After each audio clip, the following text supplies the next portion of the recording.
Bom dia novamente, pessoal. Vamos continuar aí.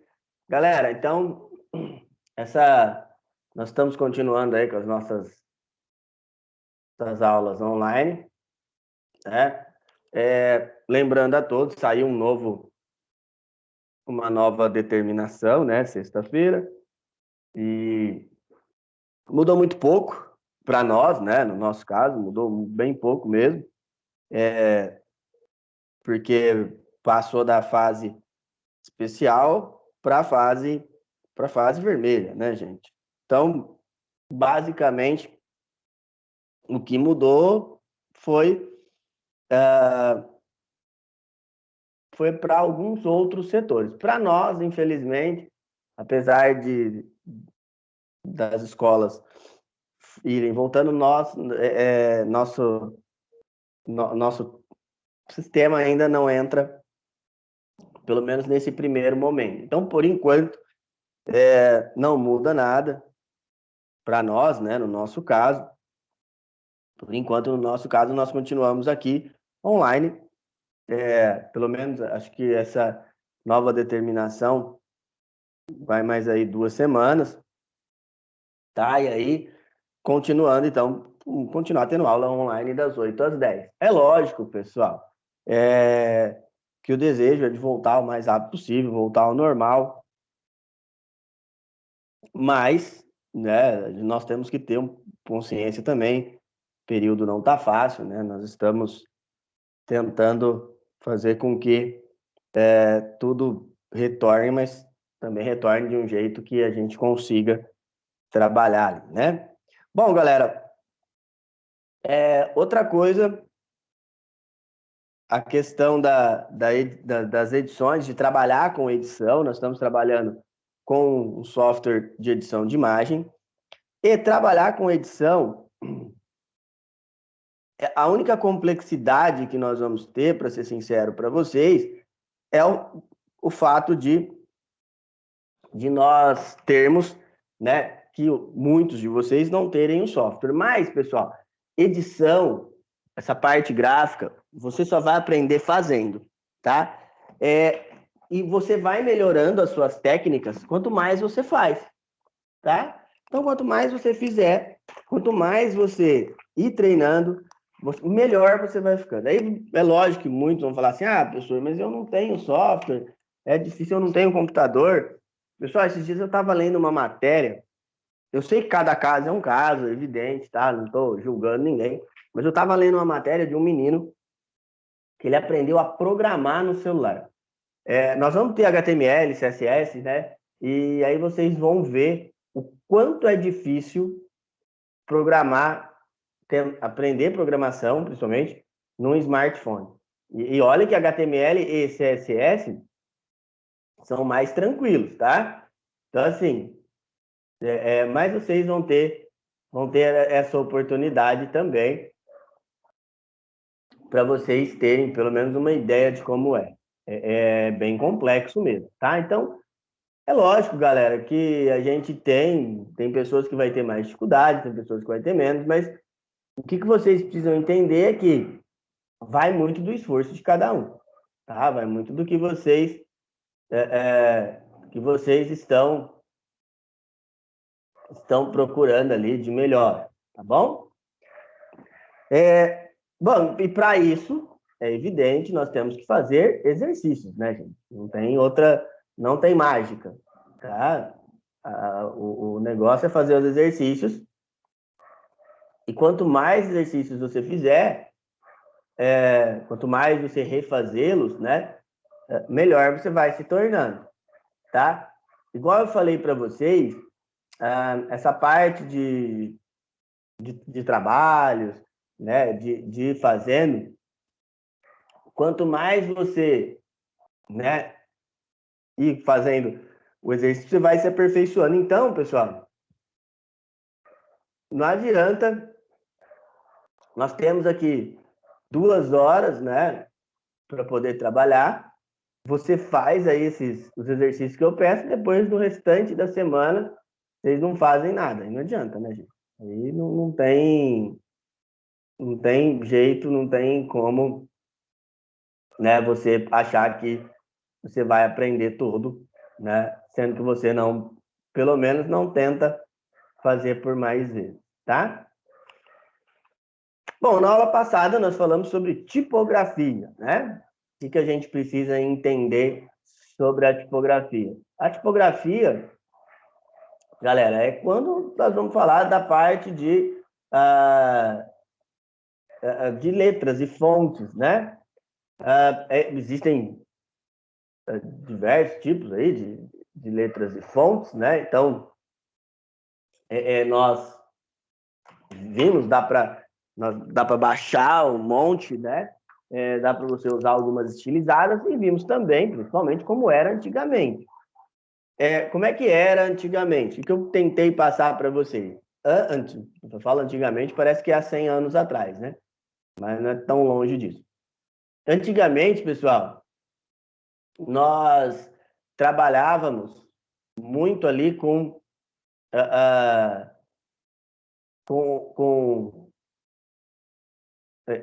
com desenhos mesmo. Então, o que as pessoas faziam, as empresas faziam, né? Quando você ia numa gráfica, né, criar um convite, um cartaz, a empresa vinha e ela tinha uma pessoa, o tipógrafo, ele desenhava aquilo, fazia um convite lá, desenhado, e aí tinha uma chapa, e tinha um negócio que a gente fazia que era queimar a chapa. Você queimar entre aspas, tá? Você queimava, ela batia, né? Igual eu falei mais uma vez, queimar entre aspas, né, gente? Mas ela batia, essa chapa batia e ia fazendo ali, fazendo as batendo na folha e aí ia fazendo os convites, os cartazes e assim por diante. O que a gente tem que relembrar também? Nós trabalhávamos também antigamente com impressoras grandes. Tinha uma impressora, pessoal, que chamava impressora offset. Ela era gigante. E eu lembro que eu cheguei a trabalhar numa gráfica, para vocês terem uma ideia do tamanho, né, dessa impressora, ela era um motor de um Fusca, na época, né? Então, é interessantíssimo, né? Era um motor de um carro e ela ia rodando, ia batendo e fazendo as gravações ali que nós precisávamos. Então, por exemplo, às vezes eu trabalhei numa gráfica grande em São Paulo, às vezes você precisava rodar um milhão de panfletos. Não dá para fazer isso numa copiadora, por exemplo. Apesar que depois de uns anos a dona lá comprou uma máquina que chamava duplicador. Esse duplicador, sim, era fera. Ele fazia ali vários. Mas, mesmo assim, ainda o custo era muito alto. Então, compensava fazer no offset, né? Mas é coisa que hoje não existe mais, né, gente? Hoje não...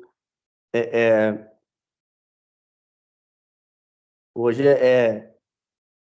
é bem, é bem diferente, né? Bom, e hoje nós vamos falar sobre mockup. O que é isso, né, gente? Palavra diferente, né? O mockup é uma técnica de criação. Igual eu falei para vocês hoje, esse conceito de imagem, esse conceito de exibição, esse conceito de trabalho é bem maior, né, gente? Então, por exemplo, você precisa fazer um totem, tá? Pô, fazer um totem tal para minha empresa, que vai ficar lá na frente, vai ficar aparecendo. Como é que eu vou fazer? Isso, lá na edição, nós chamamos de mockup, tá? Então, dá esse tipo de trabalho ali, né? Nós chamamos de mockup. E nós vamos desenvolver os nossos conceitos, né? Então, para isso, pessoal, peguem o livro de vocês aí, por favor, e abram ele na página 76, tá? Bom, mais uma vez, pessoal, quem não tiver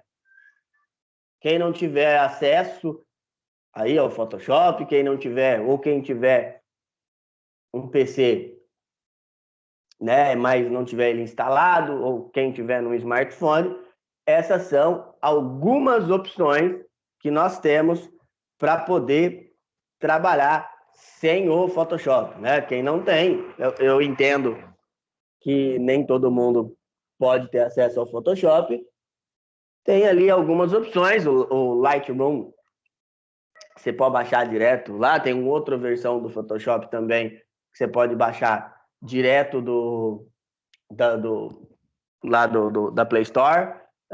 Tem também ali o Adobe Spark e o Canvas, que rodam tanto online, quanto tem os APKs também. Só não deixem de fazer, tá? Não deixem de fazer, porque é o que a gente, assim, é o único meio que nós temos neste primeiro momento, é o único meio que nós temos de trabalhar. E trabalhar com arte gráfica é bem bacana. Trabalhar com esse conceito de design gráfico é bem bacana. Já já eu vou falar algumas coisas aí sobre o design gráfico para vocês. Vocês vão notar, a gente nota assim que é muito legal. E uma coisa que eu tenho achado muito legal desse livro, né? Nós temos feito muito trabalho prático, né? É bem bacana isso aí. Vocês vão aprendendo os conceitos, mas com muitos trabalhos práticos, né?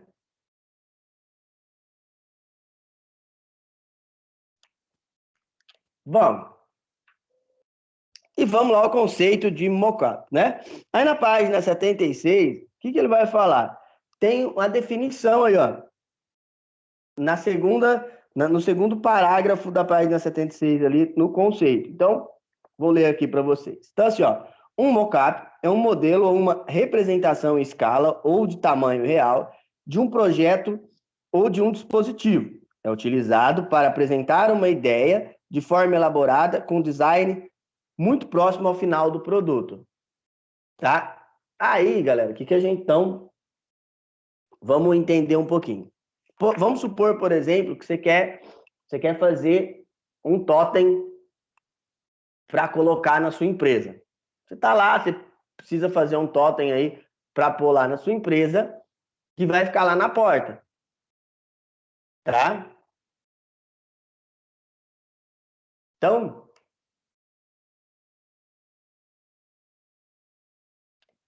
Então você vai, o designer, você vai procurar uma empresa que faça isso, né? Uma empresa que trabalha com esse tipo de arte, ou que trabalha com isso. Geralmente é quem trabalha com outdoor que faz isso. Mas vamos lá. Você procurou a empresa, ela vai fazer a arte no Photoshop primeiro, te mostrar como é que vai ficar. Depois que essa arte estiver pronta, você mostra como vai. É lógico que é um preview, né? Não é exatamente, mas já dá para ver como é que vai ficar, questão de cor, questão de tamanho, essas coisas assim. Finalizou aquilo lá, vai para a produção, tá? Isso que nós vemos hoje aí, tudo primeiro é criado dentro do Photoshop, tá bom? Bom, e dá para fazer tudo que a gente pode mais dar, fazer desde um outdoor a uma fachada, por exemplo. Professor, por exemplo, a fachada lá da padaria perto da minha casa. A pessoa pode ter feito dessa maneira? A chance é gigante. Hoje em dia, né, os trabalhos são desenvolvidos todos primeiro. Por exemplo, uma vez eu dei aula para uma empresa, um treinamento, né, para uma empresa, que eles estavam trocando a metodologia de trabalho, né? Eles trabalhavam com Photoshop e eles queriam trabalhar com 3ds Max. Por que trabalhar com 3ds Max? Porque aí eles já conseguiam fazer no protótipo do 3D, dava para ver a questão de volume, né? O Photoshop ainda não tem essa ferramenta que você faz o giro, apesar dele trabalhar com efeitos 3D, tá? Mas ele não faz o volume. O 3ds Max faz isso. Aí eu fui lá dar um treinamento e o pessoal fazia de tudo isso, desde letreiro normal até outdoor, tudo, um monte de coisa bacana, tudo voltado para essa área de edição, tá? Bom, pessoal, vamos para o primeiro exercício aí. Primeiro, quero saber o que vocês entenderam de tudo que eu falei até agora. E depois, galera, tem um exemplo aí no livro de vocês, que vai da página 77 até o final ali, na página 84. É um totem de uma barbearia. Não precisa ser igual, tá, gente? É um exemplo isso aí. Como ficaria o de vocês se vocês fossem criar? Ah, professor, mas eu quero fazer igual, eu posso? Pode. Ah, professor, eu quero criar o meu. Normal também, da maneira que vocês acharem melhor. Pessoal, eu sei que às vezes o prazo que nós temos para fazer as edições é curto, né? Porque às vezes eu chego para vocês e falo, ó, 20 minutinhos para vocês fazer, 10 minutinhos. Mas tentem nesse prazo que eu dou fazer para que eu possa ver como é que vocês estão indo, tá bom? Vamos lá, pessoal.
Bom, vamos lá, pessoal. Já deu tempo aí. Bom, continuando. Então, o mockup, ele tem algumas aí características e configurações. Na aula passada, esse primeiro que nós fizemos, ele foi voltado mais para um banner, né? É, né? Então, desculpa, um banner, para um totem, né, de aviso e assim por diante, mas podemos fazê-lo também para um cartão de visita. E é o exemplo que está aí no livro de vocês, da página 84 a 89. Vamos tentar fazer agora como se fosse um cartão de visita. Ele vai dar. É lógico, pessoal, que aí nesse caso, ele vai ser um cartão de visita mais voltado para o 3D, tá? Então, ele vai ser ali um editor mais voltado para a parte. Uma sensação de 3D, né, gente? A gente não pode falar que ele é voltado totalmente pro 3D, né? Tá bom? Então vamos lá, pessoal. Tentem fazer. Lembrando mais uma vez, não precisa ser igual. O do livro é um exemplo, tá? É um exemplo para vocês tentarem fazer o de vocês também. Tá bom? Vamos lá, pessoal.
Vamos continuar, pessoal? Bom, nós estamos fazendo aí, eu tenho recebido alguns, né? Tá, dá para perceber, né, que é, dá para perceber o quanto vocês têm melhorado, pessoal. Vocês podem, para perceber isso é muito simples, galera.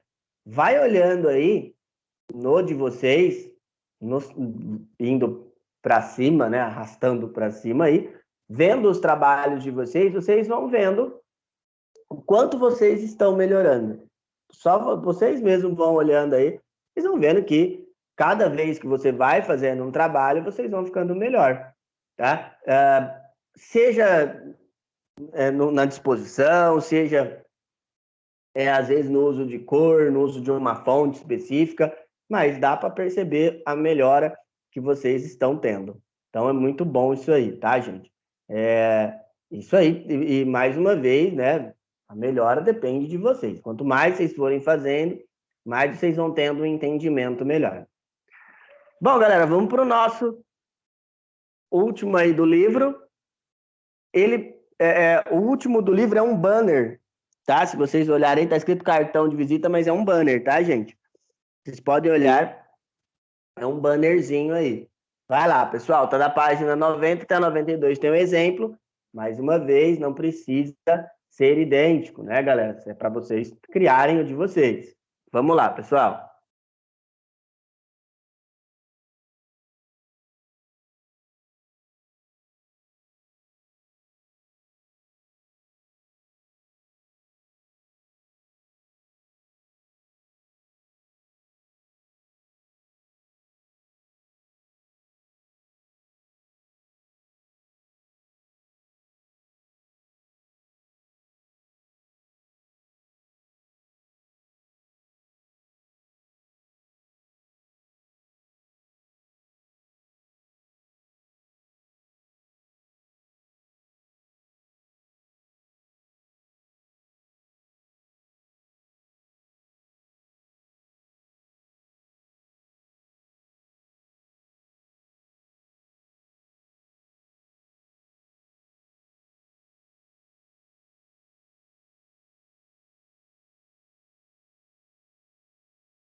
Vamos continuar, galera?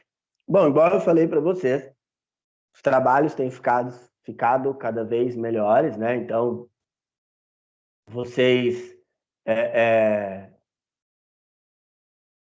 vocês têm, vocês têm feito cada vez mais trabalhos e com o tempo, conforme o tempo vai passando, conforme vocês vão fazendo, igual eu falei para vocês, melhor vocês vão ficando, tá? Bom, galera, e aí, uma das coisas que compreendem o Photoshop, que fazem com que o Photoshop trabalhe bem melhor, né, é a parte de design gráfico, tá? Então, o design gráfico, pessoal, o que ele é primeiro de tudo, né? Ele vai ser toda essa estrutura de implementação, divulgação, de análise, de verificação,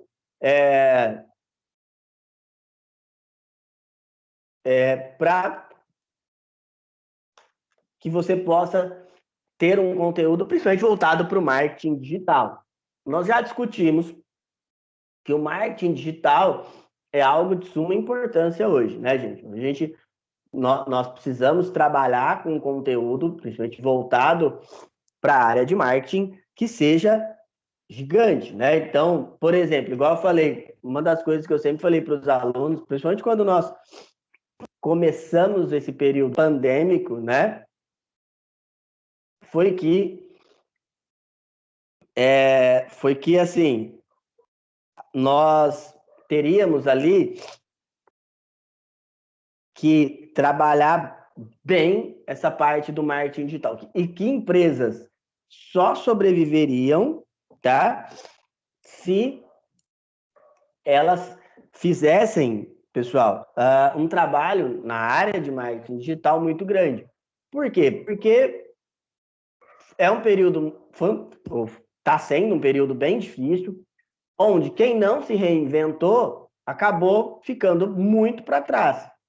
Então, então, assim, né, esse conceito, né, quem não se modificou, não pensou, que a gente chama de pensar fora da caixinha, né, não adiantou, não nos ajudou em nada, né? Bom, então quais que são os conceitos? Né? O conceito do design gráfico é algo que você vai fazer para se adequar sempre a uma moda. A gente vê que a moda, né, que nós conhecemos, a moda do dia a dia, ela muda direto, ela muda muito, né? E o que faz essa moda mudar tanto, né? O que faz, pessoal, é porque se você não muda a moda, muda o jeito de se trabalhar, nós vamos ter sempre os mesmos produtos. Já imaginou assim, por exemplo, se nada mudasse de design, se nada não ficasse melhor, mais confortável, não teria porquê, né, nós trabalharmos de maneira fazer esses tipos de ação. Então, não teria porquê continuar trabalhando com design gráfico ou não continuar trabalhando com a parte de marketing digital se nós, né, se nós não nos propuséssemos a fazer esses trabalhos de maneira cada vez melhor e evolutivamente, né? E qual que é o papel do designer? O papel do designer, principalmente, pessoal, é o de fazer com que as empresas tenham um acesso cada vez melhor aos seus produtos, tá? Quando surge, pessoal, eu falo que divulgação tem desde quando o mundo é mundo, né? Eu tenho um professor de história, eu gosto muito de ler sobre história, de alguns trabalhos, né? Tem um professor de história que ele fala o seguinte, ele fala assim, antigamente, quando o Brasil foi descoberto, né? Era muito longa a viagem. Então, por exemplo, né, quando eles foram para fazer uma viagem até as Índias, né? E aí não conseguiram, para chegar era muito distante, tá? E aí como é que convence morria muita gente no caminho.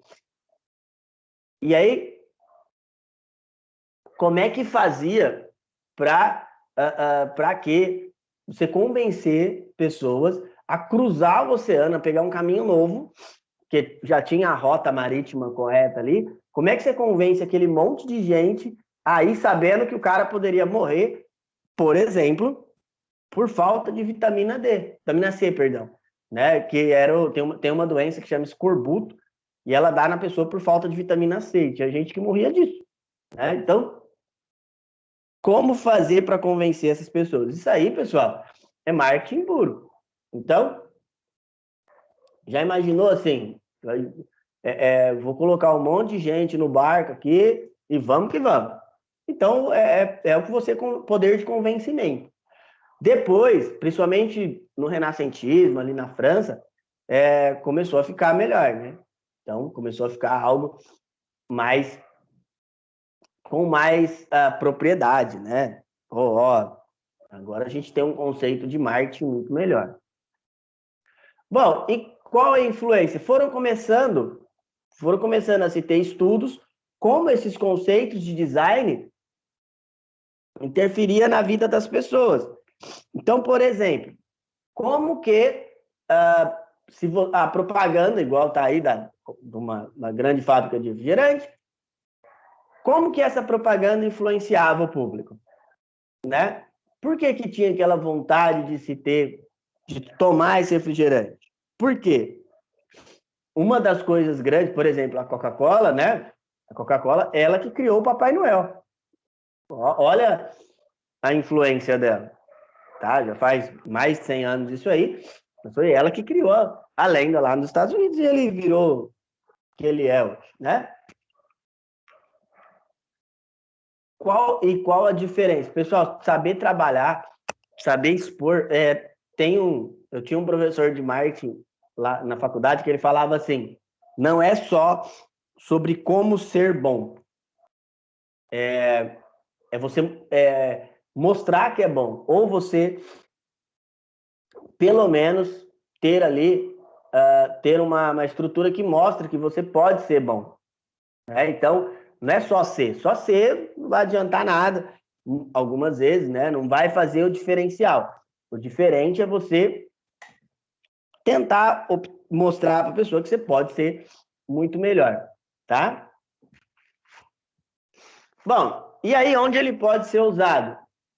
Na identidade corporativa de uma empresa, de um design de embalagem, né? Numa edição editorial, uma capa de revista. Tem um exercício que nós mais para frente que nós vamos fazer uma capa de revista.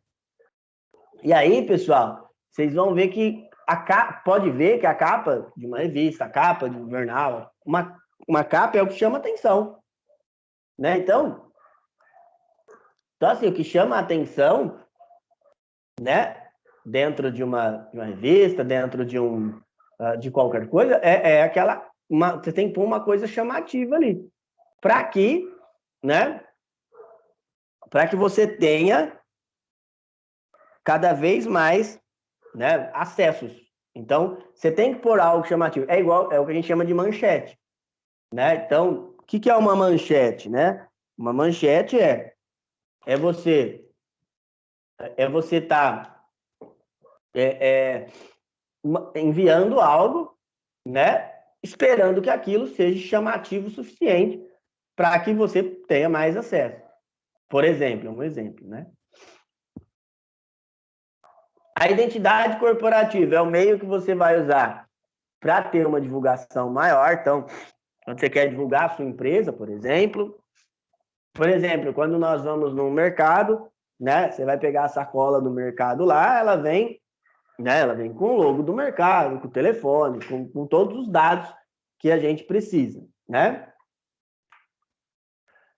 E também outra coisa que hoje se faz muito é melhora no design da embalagem. Uma embalagem que seja mais bonita, que tenha, né, que a gente consiga fazer com que, né, gere curiosidade, muita curiosidade, tá?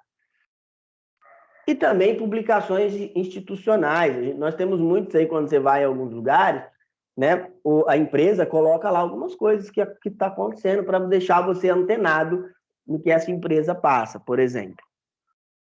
Pessoal, vamos para o nosso último exercício de hoje. O que vocês entenderam de tudo isso que eu falei até agora? Vai lá, galera.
Professor,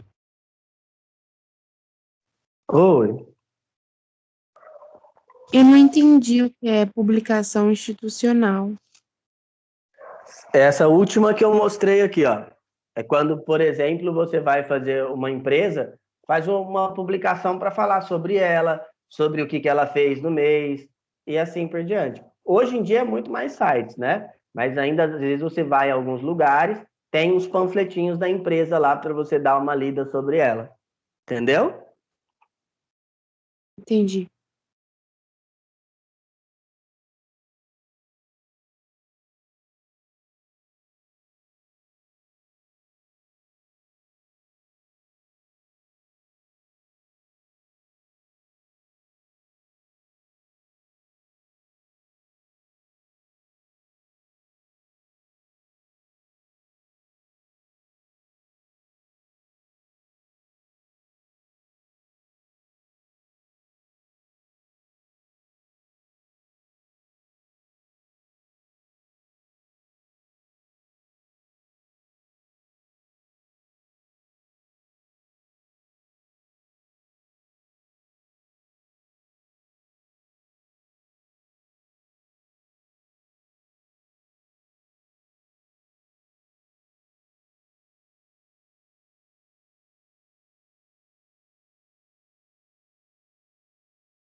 Pessoal, vamos lá?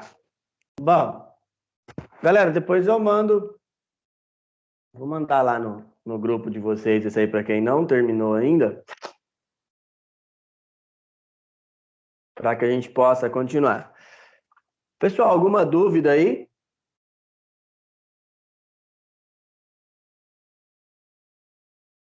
Tranquilo por enquanto? Bom, galera, tem ainda. Deixa eu só mandar isso aqui lá no. Pronto. Pessoal, tem um exercício para casa, tá aí no livro de vocês, na página